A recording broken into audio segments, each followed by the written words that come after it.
Bwana, siku leo tunajua kabisa kuanzia jana usiku video zinasambaa mbalimbali kwenye mitandao ya kijamii kuhusiana na Mwijaku. Bwana amezua gumzo kubwa sana. Wiki 2-3 zilizopita tuliona Mwijaku akimpa Diamond Platinum ushauri kuwa aache uzinifu, amuoe Zuchu na afanye na harusi nzuri sana. Lakini Diamond Platinum pia akiwa kule Nigeria pia naye alitoa neno akasema bana akirudi Tanzania yeye moja kwa moja anakuja kuvuta chuma ndani na vitu kama hivyo. Watu wakajiuliza inakuaje hapa.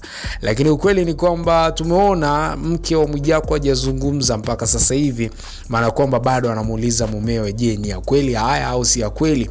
Lakini Mwijaku naye pia yuko busy na business zake, anaendelea kumind your business. Hajijua je haya ambayo yanagombaniwa hao watu wanarushiana maneno chuoni kule ni ya kweli, kwa sababu ndugu yetu Mwijaku ni mtu ambaye ana maadui wengi. Unaweza kukuta wameamua kutumia jina kama hilo, lakini ukweli yule dada ambavyo anavyoonekana kwenye video unaona kabisa anamuuliza umetoka lini na Mwijaku na hoteli gani mlienda mkalala, maana kwamba ana uhakika na kitu ambacho alikuwa anaongea naye. Lakini ni mwanadada ambaye watu wengi sana wamemtafuta wakajiuliza ni wapi na nini na nini, lakini ni dada ambaye alishawahi kuonekana kwenye video vix mbalimbali au video mbalimbali ambazo zishawahi kutoka kama video vix akicheza na vitu kama hivyo kwenye nyimbo mbalimbali za wasanii mbalimbali. Sasa kwa siku ya jana video hizo zimesambaa kwenye mitandao ya kijamii na watu wamekuwa nazo sana, na watu wengi sana wamelaani hicho kitendo, kwa sababu nimeona pia UDSM wametoa tamko kuwa kama ni wanafunzi ambao wanatokea kwenye chuo chao, maana kwamba sheria zitachukua hatua zake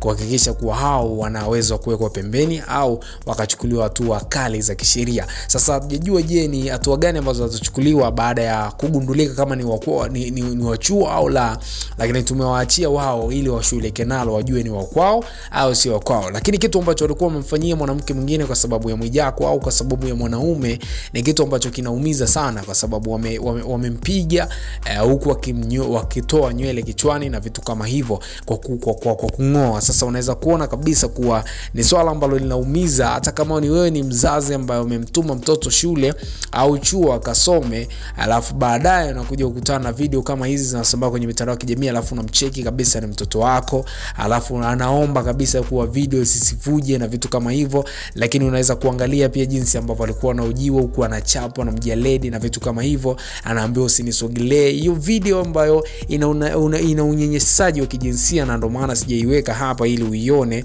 kwa sababu tunajua kabisa kuwa maswala pia na haribu watu kisaikolojia. Hata mtoto pia akiangalia inaweza kumuathiri kisaikolojia.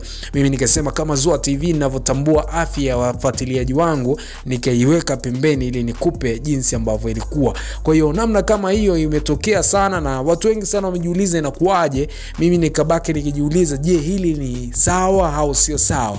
Najua kabisa wewe pia una maoni yako, ya dondosha hapo chini, lakini swali kubwa sana tunataka kujua je Mwijaku na mke wake wataachana kwa sababu ya swala kama hili au ndio wataendelea kula good time, kwa sababu tunajua unaweza kusema hivi, unaweza kusema vile, lakini hizi tuma zinamhusu Mwijaku. Tunajua kwenye kipindi Jumatatu atazungumza nini. Tunamsubiri kwa hamu kubwa sana kujua ambacho atazungumza na atakachosema kuhusiana na swala zima hili. Zua TV tunatamani kujua maoni yako, ya dondosha hapo chini na nitapita nao bila shida ya aina yote, tukizidi kuhakikisha kwa mambo yanakuwa poa sana tena sana. Bwana, enjoy.